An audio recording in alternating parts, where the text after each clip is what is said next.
Hi, thank you so much, Senator. We have drafted 12 questions by the BlogHer community. So with that, we might as well just get started since I know we are short on time. Absolutely. Let's start with Iraq. Will you work to end the Iraq war before the election? And if so, how? Well, absolutely I will. I was opposed to this war from the start, alone among most of the major candidates in this presidential race. I always thought it was a bad idea. I have been very clear about my commitment to end this war within 16 months of me taking office. I will be honest, it is going to be difficult to end it while George Bush is in office. We do not have the votes to override his desire to continue it, and we don't have enough votes to impose a timetable with the threat of withdrawing funding, although that's something that I've supported. So I will continue to speak out forcefully on the issue. I think it is a priority for us to bring our troops out of Iraq, because not only has it cost us thousands of lives and hundreds of billions of dollars, that means we can't spend on health care and pressing needs here at home, but it's actually made us less safe. It's empowered Iran. I think it's emboldened terrorist groups in their recruiting. It's distracted us from dealing with al-Qaeda in Afghanistan. And so this will be one of my highest priorities. I will continue to speak out forcefully on it during the course of this campaign. Speaking of the cost that you mentioned of the war, how do you propose to keep paying for the cost of the war, considering the withdrawal would take a bit of time? Well, look, we have an obligation to make sure that our troops come out safely. And so we will continue to fund it through the appropriations process that we've put in place. It means that we will continue to see some additional deficit spending as a consequence of this. It's part of the reason that we have to end this war, is it's not sustainable. We are mounting up billions and billions of dollars of debt that our children are going to have to pay off. But we have to make sure that we're meeting our obligations, particularly to those troops who are coming home, who have post-traumatic stress disorder or traumatic brain injury.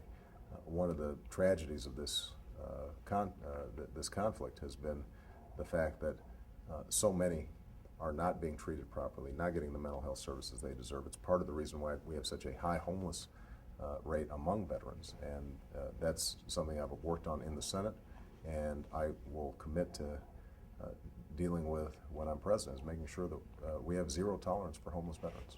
Well, and that is actually the next question on the list of BlogHer, so you must be reading their mind. Right.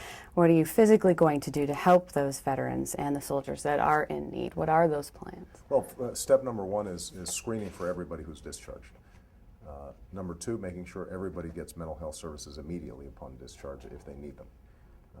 The third thing is making sure that we have electronic medical records that are being transferred immediately to the VA, so that there's not this huge gap, this huge delay between somebody who's in the Department of Defense, getting medical care there, and that transition to the VA. And we've got to make sure that the VA is properly funded, and we've got to provide a lot more in terms of housing services, substance abuse treatment programs.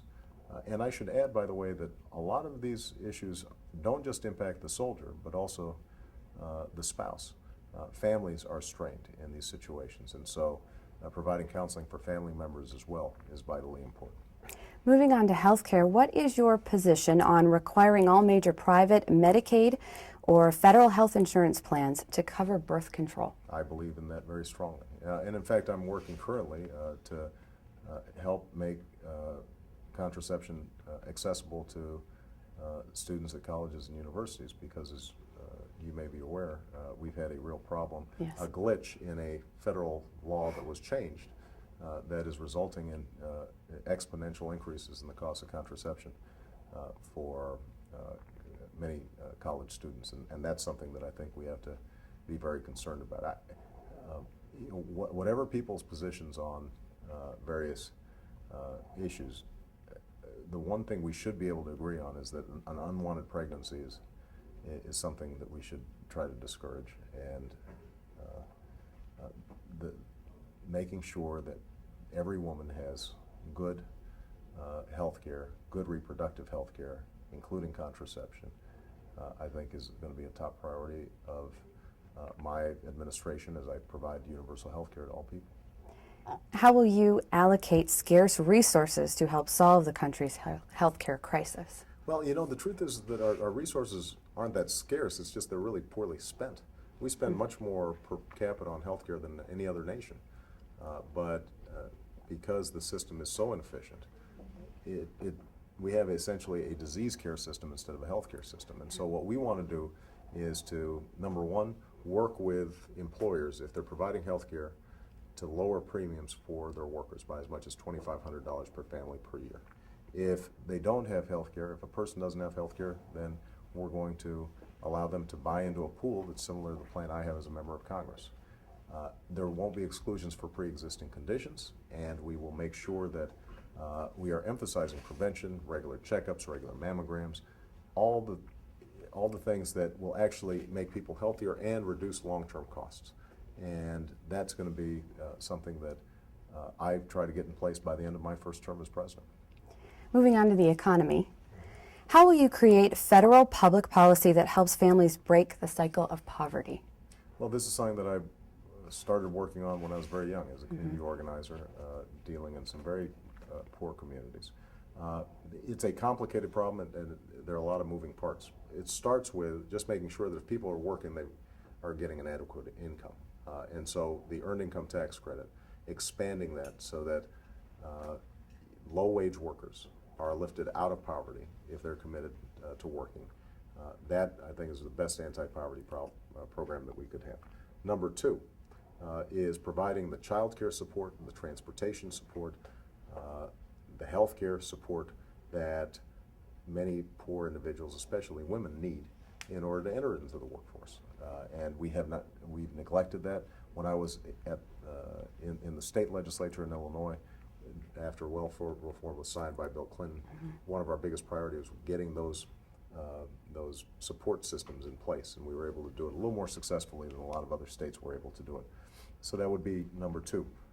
Number three is to improve the schools, because ultimately, if we can't improve education, it's going to be difficult to break that cycle of poverty. And that's why we have to invest in early childhood education, close the achievement gap, not just pre-K, but working with at-risk parents, teenage moms, for example, getting to them early, helping guide them through those early years when children absorb so much so that they're prepared when they start school. Every dollar we invest in early childhood education, we get $7 back in improved reading scores, reduced dropout rates. Paying our teachers more, giving them more professional development and more professional support, career ladders that they can pursue so that they can get paid more as they get more experience in teaching. All those things will contribute to improving K through 12 education. And in poor communities, summer school, after school is vitally important as well. If we do those things, then I think we're going to create an environment where people recognize a connection between school and work, between work and making enough money to support themselves. And one last point I want to make, I think, is we have to create a functioning banking system in a lot of these low-income communities, because so much of people's incomes are being gobbled up by high interest rates on everything from payday loans to if they get a car, they have to take out exorbitant interest rates on it. There's a huge amount of preying on low-income people through the financial system that really has to change. Last question.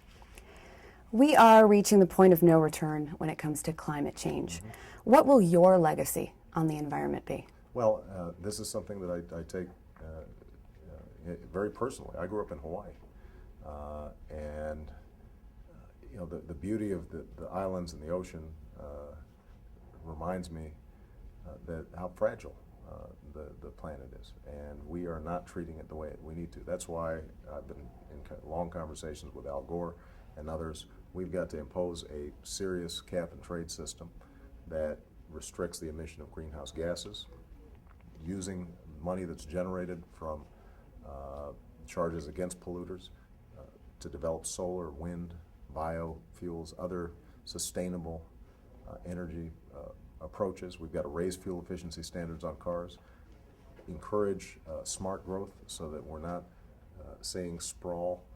Portland here in Oregon is a great example encouraging mass transit, bicycle paths, other ways of reducing our carbon footprint. And then we're going to have to work with other countries that are in the process of development, countries like China and India, and in some cases provide them technological assistance in reducing their pollution rates. This is going to be a major problem. I want, as president, to be a leader in the next round of international negotiations around climate change. Previously we opted out, and I think that was a disaster for the world as a whole.